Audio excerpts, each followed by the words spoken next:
Madame, monsieur, bonjour. Dans l'actualité de ce samedi, le premier contrôle pour prévenir l'arrivée du virus Ebola. Aucun cas n'a été signalé en France, mais une surveillance est instaurée dans les aéroports à l'arrivée des vols en provenance de Guinée notamment. La confusion à propos de la secte Boko Haram et de ses otages. Hier, on parlait d'un accord de cessez-le-feu et d'une libération prochaine des lycéennes. Mais ce matin, les autorités nigérianes nuancent leurs propos. L'autre titre de l'actualité de ce samedi, ce sont les mesures de contrôle prises pour éviter l'arrivée du virus Ebola en France. Pour le moment, aucun cas n'a été signalé, mais les passagers en provenance des pays d'Afrique concernés, notamment de Guinée, font l'objet d'une surveillance à Roissy. Charlotte Casanova et Gladys Bonassi ont recueilli les premières réactions. 5h55 ce matin, un avion Air France en provenance de Conakry en Guinée atterrit à l'aéroport de Roissy. Ces 200 passagers vont être les premiers à bénéficier du dispositif mis en place en France pour lutter contre la propagation du virus Ebola. On a eu des prises de température, toutes simples, et ça s'est très bien passé.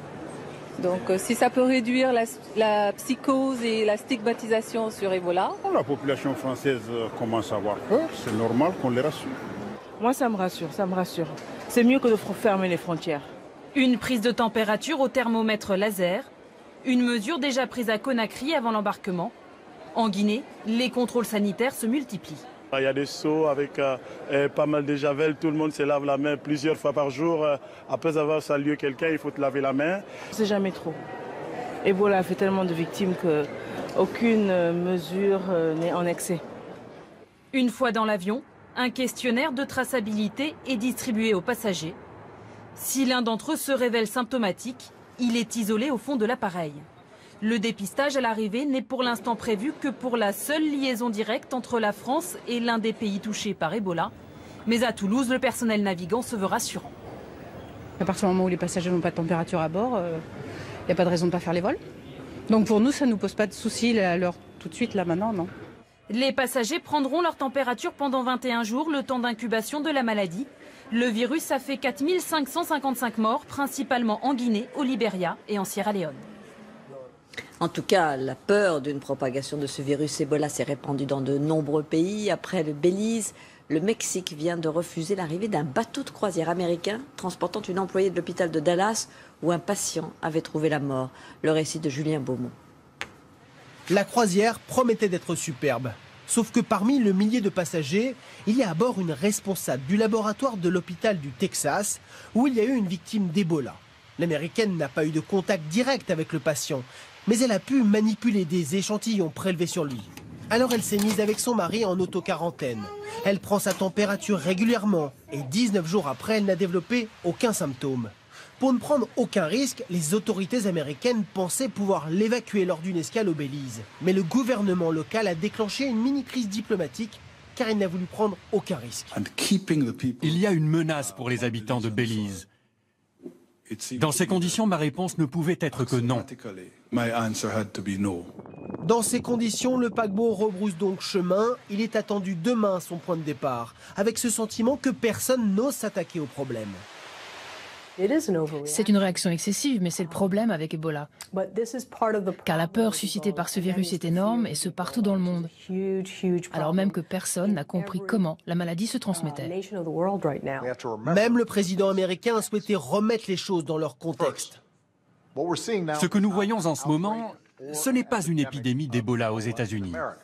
Notre nation compte 300 millions de personnes. Et nous n'avons diagnostiqué pour l'heure que 3 cas contaminés par le virus. Les 87 personnes qui ont été en contact de près ou de loin avec elle sont en train d'être localisées et surveillées. Quant aux passagers de la croisière, ils ont reçu 200 $ de compensation plus un bon d'achat pour un prochain voyage.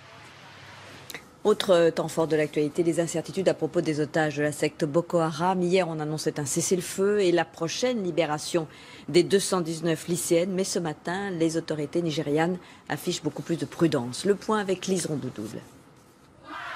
Confusion et incertitude. On est toujours sans nouvelles des 219 lycéennes kidnappées il y a 6 mois à Chibok, dans le nord du Nigeria. Hier, François Hollande s'est un peu avancé en annonçant leur libération avant de se reprendre dans la soirée. Pour l'instant, nous n'avons pas encore confirmation qu'elles ont été libérées au moment où je parle, mais l'engagement a été pris. Un accord de cessez-le-feu avec le groupe armé islamiste est bien en cours. La présidence nigériane le confirme.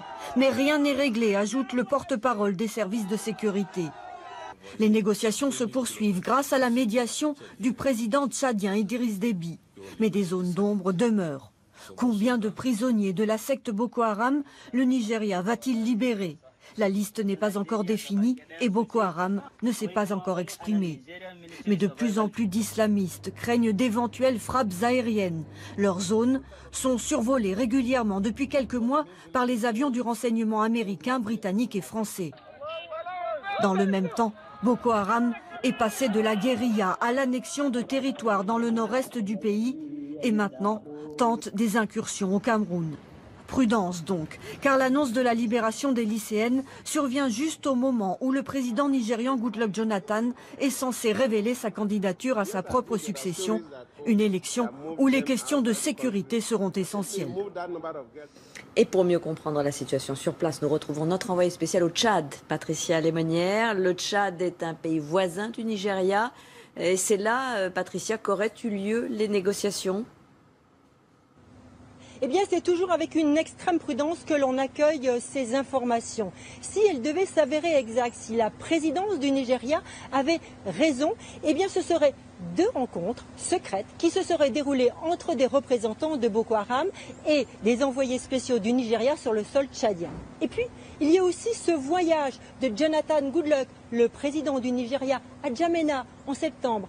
Était-ce pour demander l'aide d'Idriss Déby, le président tchadien? Là encore, pas de réponse. Une chose est certaine, le Tchad joue un rôle essentiel dans la région. Son président connaît très bien Boko Haram. Ce groupe armé menace la sécurité dans le sud du pays et il a dû à plusieurs reprises négocier, acheter la paix avec les représentants de Boko Haram.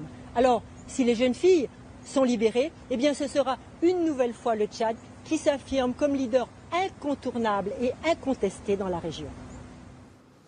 Et à l'étranger, toujours un coup de projecteur sur l'économie américaine. Alors certes, la reprise est là, la croissance est assez forte, en tout cas plus que dans nos pays européens, mais les inégalités sociales se creusent. Une étude vient de montrer que l'écart entre les plus riches et les plus pauvres n'avait jamais été aussi grand. C'est ce que nous expliquent nos correspondants Michel Floquet et Clément Biet.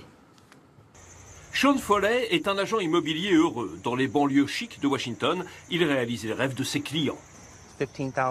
1500 mètres carrés, 4 étages, une piscine intérieure, des finitions très soignées et quelques pièces avec 10 mètres sous plafond. Les gens qui vivent ici sont avocats, lobbyistes, chefs d'entreprise. Depuis 2 ans environ, le marché a repris des couleurs. Mon téléphone n'arrête pas de sonner ces derniers temps et le client moyen commande pour 500 000 $ de travaux. Wendy Coulton, elle, se contente de louer une chambre dans cette maison. Bien heureuse d'avoir quitté ce foyer d'accueil où elle a passé plusieurs mois. La reprise économique lui a permis de retrouver un travail, mais pas de quoi encore louer un véritable appartement. Notre économie n'est pas faite pour que tout le monde en profite.